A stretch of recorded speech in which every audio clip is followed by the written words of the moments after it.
Welcome to the Vale, where the paranormal is our playground. We are the Phantom Pals, Nick and Leah. We're all going to die from our physical body someday. What happens to us when we die? What happens to our bodies in different scenarios or stages of death? So join us as we learn some fun answers to some intriguing questions about dead bodies. Cremation style. Cremation style. So this week we are actually going to go into the book. Um,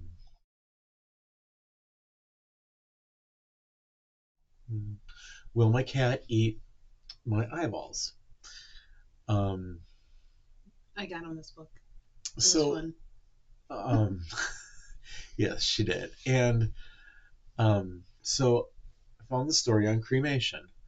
Um, Now this book, as it said, it was from Caitlin Doughty, and this comes from page 43 of the book. And the question was, I like the phrase of this. It's kind of fun. Why does the whole adult fit into a tiny box? Or how does a whole adult fit into a tiny box after cremation?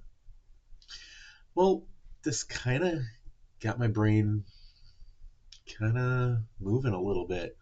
So I decided to do a little research into cremation and its history. Awesome. So now, cremation has been a common way of handling corpses for a long time. Cremation goes as far back as 3000 BC, before the Stone Age, or during the Stone Age, not before. During the late Stone Age, cremation began to be used across northern Europe as evidenced by decorative pottery urns found in western Russia among Slavic cultures. So, okay, the temperature it takes to burn a body. Right. How did they get a fire hot enough to do this? I would think that it would be done just by the fire that you're able to create at that time, Okay. but takes so much longer. Okay, so it's not like the process we have now, so it could have been done. Right, because if you step into a campfire at this point, Okay.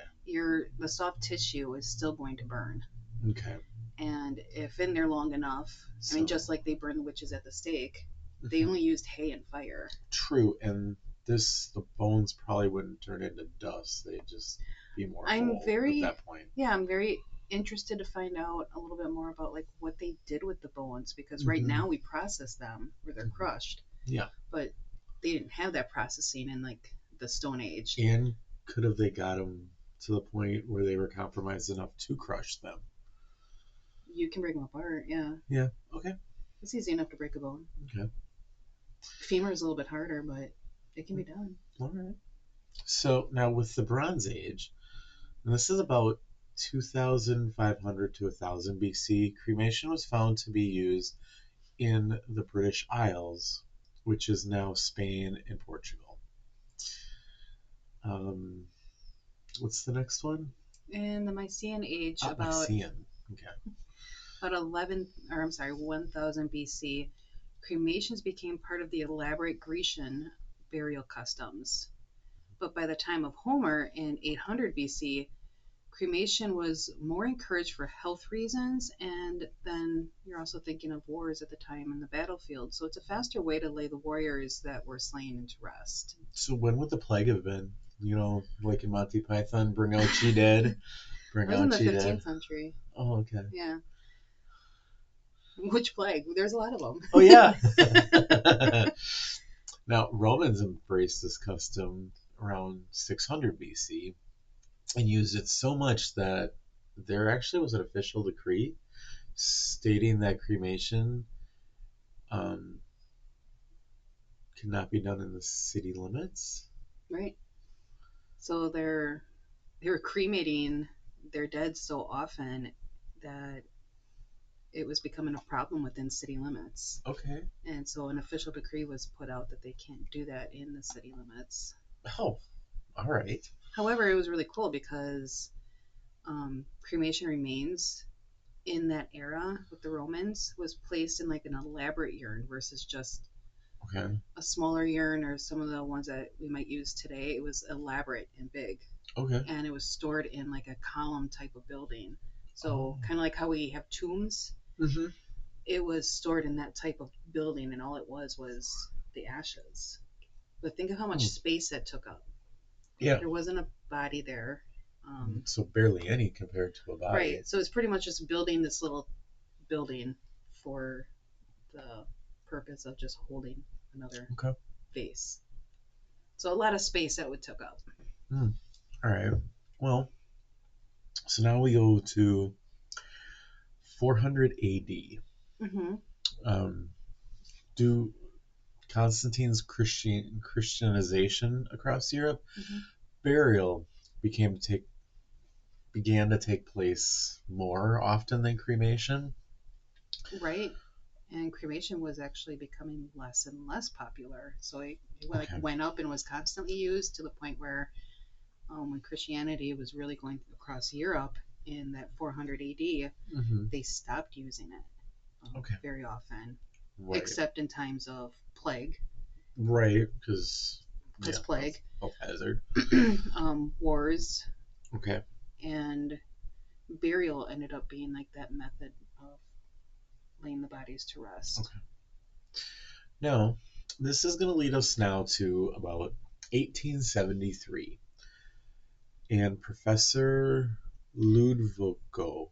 We're gonna go with that. Yeah, Ludovico. It's Italian. I don't know how to speak Italian. Um, of Italy and the Vienna ex. Expedition. So Hmm. there was expedition in 1873 in Italy.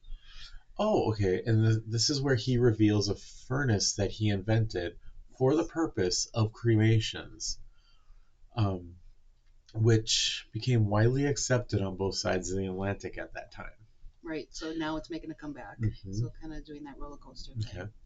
And in the British Isles, the surgeon of Queen Victoria, Sir Henry Thompson, became concerned with health hazards or health conditions and founded the Cremation Society of England in 1874. The first crematories of Europe were built in 1878 and were Walking England. Woking, England. Mm-hmm. Oh, and Gotha, Germany. Right. Okay. Um. So, of course, again with the plagues and um, infectious disease, it was a health. It was one way to stop the spread. Mm-hmm. Um, So the start of cremations in North America actually began in 1876 with Dr. Julius Lemoyne and with the building of the first crematory in Washington and then Pennsylvania. Or okay. yeah. So the second would not be used until 1884 in Lancaster, Pennsylvania. Um, So, you'd kind of find that many of the early crematories were owned and operated by the Cremation Society. would this be um, the Cremation Society of England? Nope, this is now the Cremation Society of America. Oh, okay. And So we got to make sure that it so they had to have a society for it. didn't have to, but it Huh. was often found that they were operated by the Cremation Society. Okay. Okay. So now we're gonna go into some statistics here a little bit. There was as well. Okay, this was not the only force behind the rise. Mhm. The Protestant clergy desired to reform burial practices and medical professionals as well. The big concern was health conditions in the early cemeteries. Now, by 1913, there were actually 52 crematories in North America, and approximately 10,000 cremations took place that year. Right. But then in 1913, Dr. Hugo Erickson started the Cremation of America, Hmm. and then changed its name to Cremation Society of North America because they wanted to include Canada. Did Canada want to be included? I think they did. Oh, I okay. think they did. And Because that was in 1975. okay, well, So they wouldn't want to now.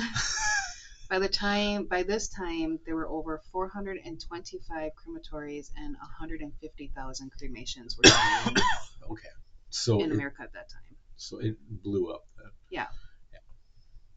Now, people found these. Now, people found these common reasons why cremations are better than burial. Even to this day. So, Mhm. right.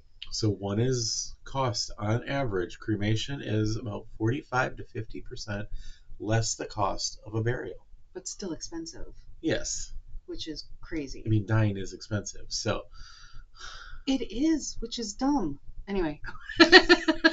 I mean, okay. So and now environmental. Um, Many view cremation as a green option, citing harsh chemicals used for embalming, and it takes up less land space. I get the less land space, The chemicals are harsh for embalming. but the chemicals are harsh, but you're dead if the chemicals are in you. Is it But it's more when still being you. released into the Okay, earth. I mean, your okay, body's so that disintegrating sense. into that. No. And then simplicity. Cremations are typically less stressful for family and easier to follow um, wishes of the deceased, such as spreading ashes or separating ashes among family. Now, where would you want your ashes to go? Ah, I didn't even think about that. Or if I would even want to be cremated. Right. If you say you were cremated, where would you want your ashes? Um, what's really cool now that they can do with ashes is they can make it into like a pretty crystal Okay. and have like colors and stuff like that. That would be cool to have. Okay. Another thing is you definitely would have to put me, at least part of me, into like a little like time thing, like hourglass, and then be able to use that for board games. So then, like, I'm still part of family game night. Oh my gosh. Okay. Right? Isn't that cool? Yeah. I'm sure your family would love that. Sure, they would love that. Where would you want yours? Well, I think send me to the moon. Really? Yeah. Send me to the moon. I could be moon dust. Nice. Do you want to do some little fun facts? Yes. Okay. So we'll talk a little bit about ashes. Now, ashes aren't all like ashes. So if you're looking into an urn and you're thinking you're just going to see like these layers of ashes, kind of like cigarette ashes or something, that's not what you're going to see. Remains are actually bones and fragments of the box the decedent is in, if that crematory is also burning the box with the body. Okay. Um, and this is fun. It's against the law to cremate more than one body at a time. So cremation chambers are only built to hold one body for cremation. I wonder why that is. Would that mean would that be so you don't You're not mixing so you know remains. who's who? Right. Yeah, so you know who's who. Right. Because once you're burned, you can't tell who's who. However, I should say, when my dog died, my dog Ginger, they cremated my dog, but they did like a mass cremation. So, Right. Well, dogs are different than humans, I think. Sir, Ma'am. dogs are better than humans. Let's be honest. Also, I learned this because, for those who don't know, I'm a deputy medical examiner with Okay. both Racine and Kenosha County here in Wisconsin. So I learned a little bit about cremation, just based on what we have to do in the medical examiner's office. So in Wisconsin, the medical examiner's office has to approve and provide the funeral home with a permit before each cremation. So Huh. they could have done hundreds and thousands of cremations, but every single person needs their own permit to be cremated. Okay. Um, and then what we do in our world as a deputy medical examiner is that we would have to go to the funeral home and see everybody prior to cremation Okay. and document like a body chart and take photos. And that's really because if something were to come up after that person has been found deceased and questions arose later, then the questions would be like, did you see an injury? Was there a Okay. trauma? Was Yep. there a certain bruise? Was there a mark, a tattoo? Okay. Well, once the cremation happens, it's gone. There's Right. no way to undo that. No, there is So, not. therefore, we take photos and we do like a whole body exam where we Okay. look at the body and we notate everything that was seen on the body externally Okay. prior to cremation. So then that way we can go back in our records and say, our medical examiner found this or this while doing that Okay. that body exam. Mhm. So cool idea, Yeah.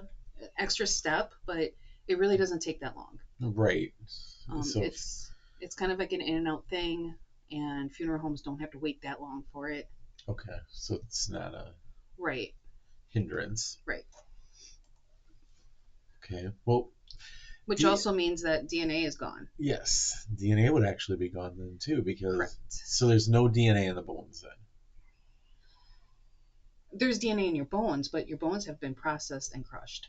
Okay. So you're not going to have a DNA sample anymore from a cremated body. So if you wanted to have that DNA sample, once cremation is done, you're not going to get that. So now, where would the highest place? Who leads the world in cremations? Japan. Huh.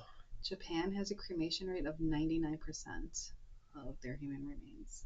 So Okay. I'm very interested in learning their culture and understanding why they choose that method over burial.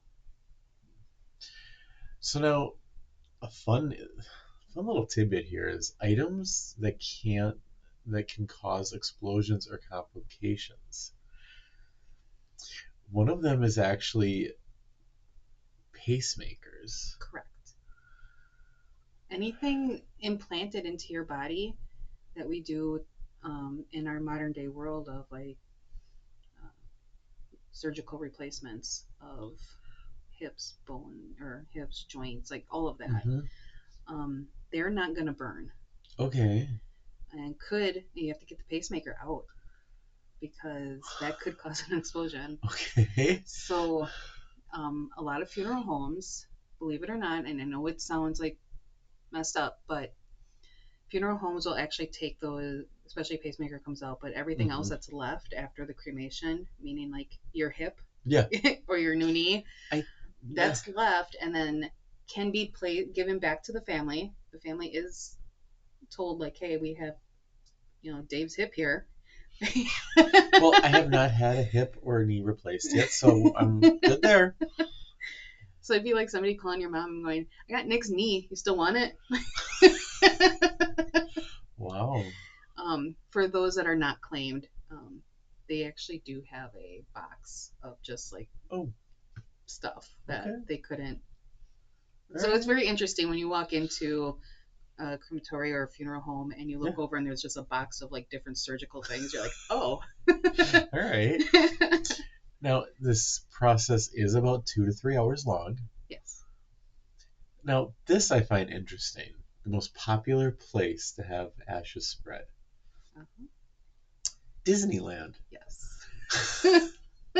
Okay. Why people want their ashes in Disneyland is beyond me. I don't get that, but all right. And the specific location is the ride, the Haunted Mansion. Yep. Which is kind of cool, actually, if you think about it. So, it is against the park rules. Yes, actually, you cannot. So we're not telling everybody to run to Disneyland. So you actually can't do that. It's against park policies. You will be fined. It's against the law.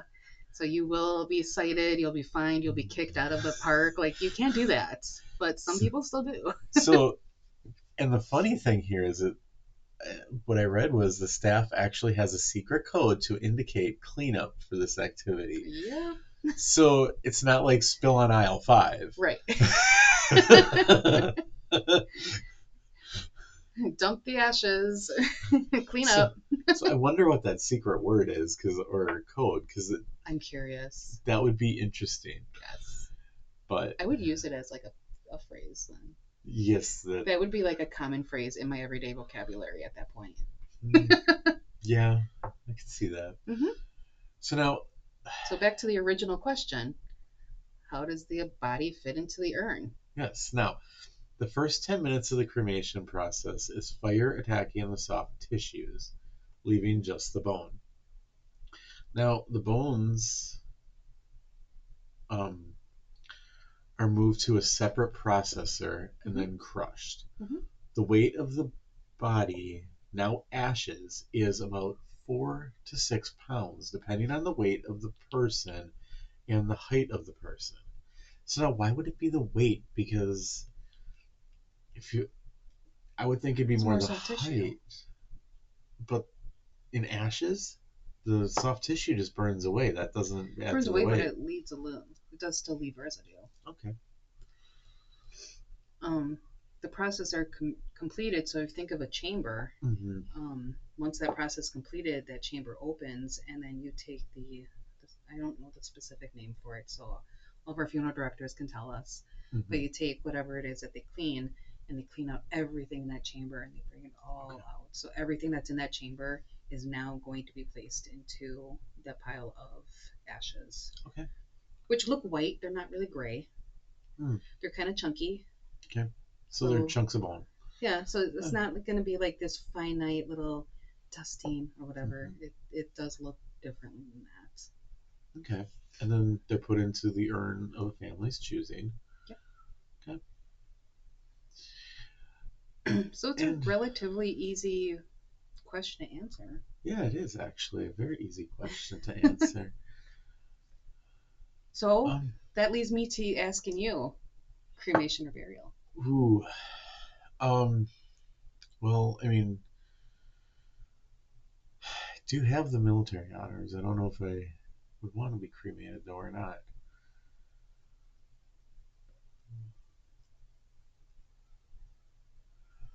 It's a weird I mean, question. yeah, it is. It's something weird to think about, like It what I is. want to happen to me when I'm dead. Like, That's a crazy question to think about, but it hmm is part of life. it is. Cremation would be a lot easier on the family. Um, Hmm. I mean, You can still have military honors with a hmm cremation. yep. There's a lot of people that will even say that cremation can be done, would rather be done because of whatever trauma hmm that person endured to cause their passing. hmm So, car accidents or maybe a homicide, unfortunately. Um, if there's too much wrong with the body and they don't want to have an open casket and they just feel like things would be better if they cremated, that's usually another option. Yeah. Now, if you're looking for a good coffin to be buried in, you're looking at a couple $1,000s just for the coffin, Right. which goes into the ground with you. So now I pulled up urns for human ashes, Hmm. and the search I'm finding on Amazon, you can get one that's just a wooden keepsake box with a photo on it for $70. You can get a one with a cardinal, just a Hmm. metal one, for 114 off of Etsy. So people actually make these and sell them to you. They do, yeah. Yeah, yeah. So there's also one here. Somebody golfing. So if you're really into golf, I mean, you could, you want to pass on your passion to your son, or Right? and say, here's my ashes in a urn that reminds you to go golfing. Yeah. Amazon even sells them. Amazon sells coffins. I just looked it up too. Okay. So, Amazon really sells a lot of stuff. But what are the costs of a coffin? These are 14 or 1,449, 13.99, Okay. 11.99.